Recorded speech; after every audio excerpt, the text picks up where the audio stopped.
పర్యటనలో ఉన్నటువంటి గౌరవ ముఖ్యమంత్రి గారు తీసుకురావడానికి ప్రయత్నం చేస్తున్నటువంటి పెట్టుబడుల మీద కూడా మాట్లాడడాన్ని అవాస్తవాలు అభూత కల్పనలుగా భావిస్తూ బీఆర్ఎస్ పార్టీ ఓడిపోయినటువంటి నైరాశ్యంలో వారికి అన్ని రకాలుగా అండగా ఉన్నటువంటి కల్వకుంట్ల కుటుంబం కూడా కనుమరుగైనటువంటి సందర్భాన్ని తట్టుకోలేక ముచ్చటగా ముందుకు పోతున్నటువంటి రేవంత్ రెడ్డి నాయకత్వంలోని ప్రజాపాలన మీద విషం కక్కడానికి చేసినటువంటి ప్రయత్నాన్ని తెలంగాణ ప్రదేశ్ కాంగ్రెస్ కమిటీ తరఫున ఖండిస్తూ ఈ సందర్భంగా కొన్ని వాస్తవాలు తెలియాల్సిన అవసరం ఉందని భావిస్తా ఉన్నాం. రెండు విషయాలను ప్రస్తావించారు గౌరవ ముఖ్యమంత్రి యనుమల రేవంత్ రెడ్డి గారి సోదరుల విషయం. యనుమల తిరుపతి రెడ్డి అని రేవంత్ రెడ్డి గారి అన్నయ్యనట, రాజ్యాంగేతర శక్తిగానో లేకపోతే అనేక రివ్యూ మీటింగ్స్ లో పాల్గొంటున్నాడని విషయం వాళ్ళకి తెలియాలి. ఎవరైనా అధ్యక్షత వహించి రివ్యూ చేస్తా ఉన్నారంటే ఆ చైర్ లో ఎవరైతే అధ్యక్షత వహించే వాళ్ళ విచక్షణాధికారం మేరకు ఆ విశ్లేషణ లేకపోతే ఆ సమీక్షకు సంబంధించినటువంటి ఎవరినైనా కానీ పిలుచుకునే అధికారం ఉంటది. అట్లే గౌరవ ముఖ్యమంత్రి గారు ప్రాతినిధ్యం వహిస్తున్నటువంటి కొడంగల్ నియోజకవర్గానికి సంబంధించినటువంటి ఏ సమీక్ష జరిగినా ఆ చైర్ లో అధ్యక్షత వహిస్తున్న వాళ్ళు ఆ నియోజకవర్గ అధికారిగా ఇన్ఛార్జ్ గా ఉన్నటువంటి తిరుపతి రెడ్డి గారిని పిలుచుకోవడం సర్వసాధారణం. నేను వీళ్ళకు తెలియదు అని అనుకోను, ఎందుకంటే వీళ్ళు కూడా రాజకీయ అనుభవం ఉన్నోళ్ళే అనుకుంటా. నాకు తెలిసి బాల్క సుమన్ గాని కృషాంగ్ గాని కేటీఆర్ గారికి అనుంగు సహచరులు. మరి ఏమైందో ఏమో గాని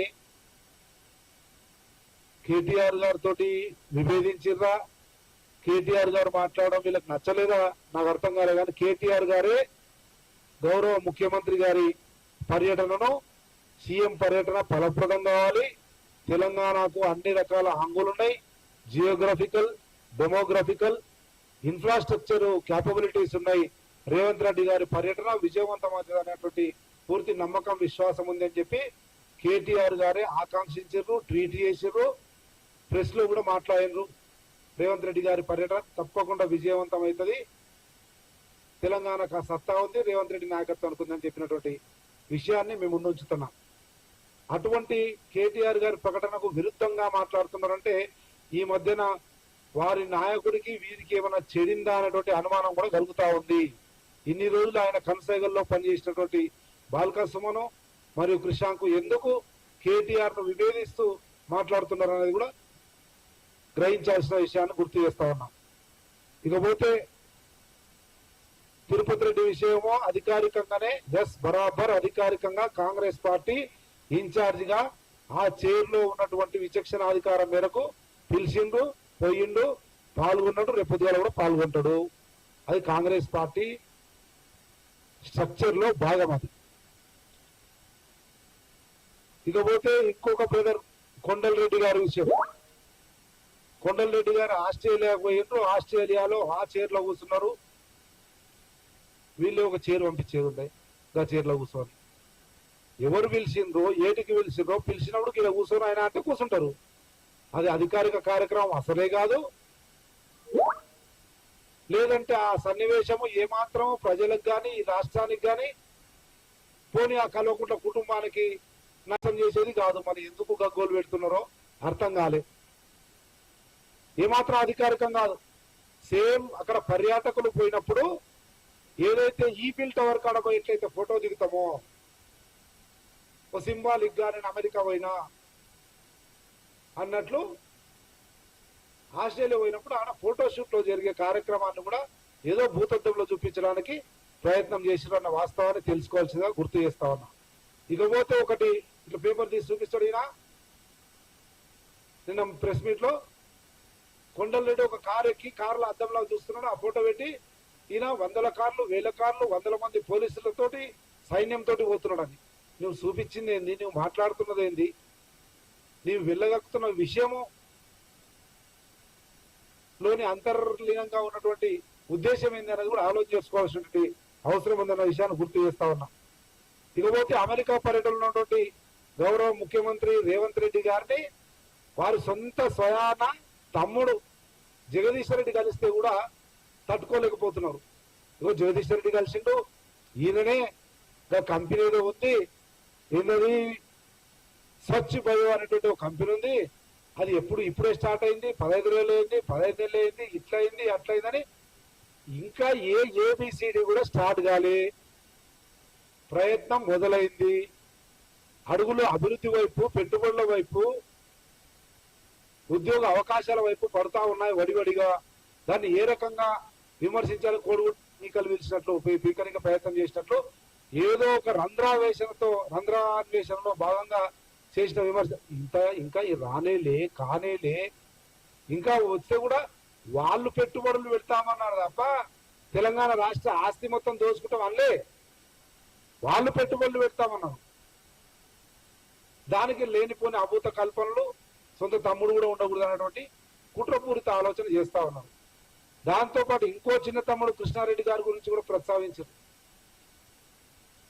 నేను ఈరోజు అడుగుతా ఉన్నా, పత్రికా సమావేశం దగ్గర 50 మంది తెలంగాణ రాష్ట్ర ప్రజలకు తెలియాల్సిన అవసరం ఉంది. టిఆర్ఎస్ పార్టీ, బీఆర్ఎస్ పార్టీ 10 సంవత్సరాలుగా ఏ రకంగా కుటుంబ పరిపాలన కొనసాగించింది, ఏ రకంగా ఇప్పుడున్నటువంటి గౌరవ ముఖ్యమంత్రి యనమల రేవంత్ రెడ్డి గారు 8 నెలలైంది కదా, ఒక్క రోజు ఒక్క దగ్గర ఎక్కడైనా కుటుంబాన్ని కానీ ఈ అన్నదమ్ములను కానీ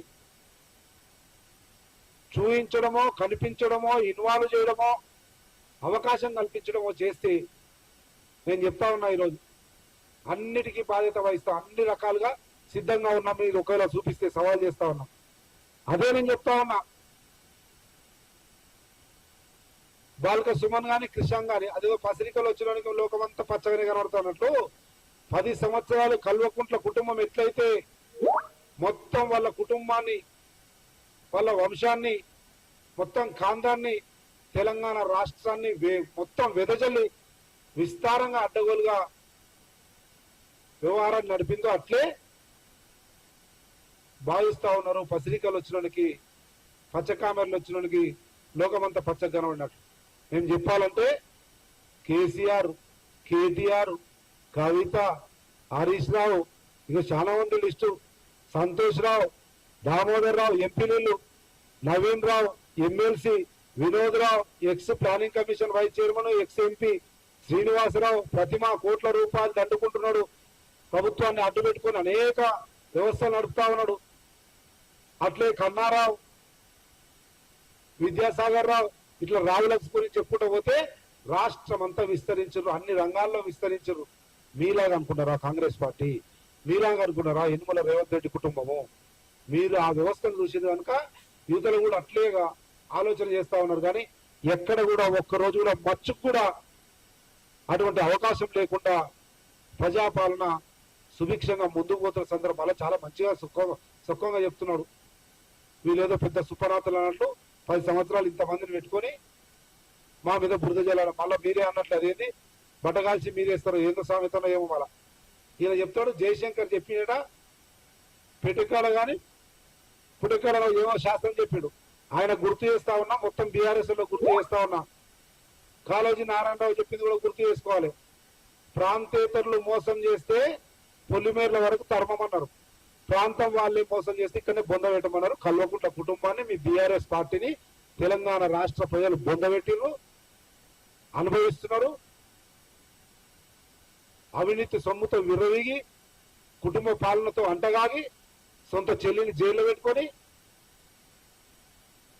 ముఖం చూపించలేని పరిస్థితులలో మీరు ఈ రకంగా వచ్చి అనవసరంగా కాంగ్రెస్ పార్టీ మీద కానీ, మా గౌరవ ముఖ్యమంత్రి కుటుంబం మీద కానీ మీ పైశాచిక ఆనందం కొరకు మాట్లాడాలనుకుంటే మీ నమస్తే తెలంగాణ ఉంది రాసుకోండి, పెద్ద పెద్ద తాటికాయ అంత అక్షరాలతోటి.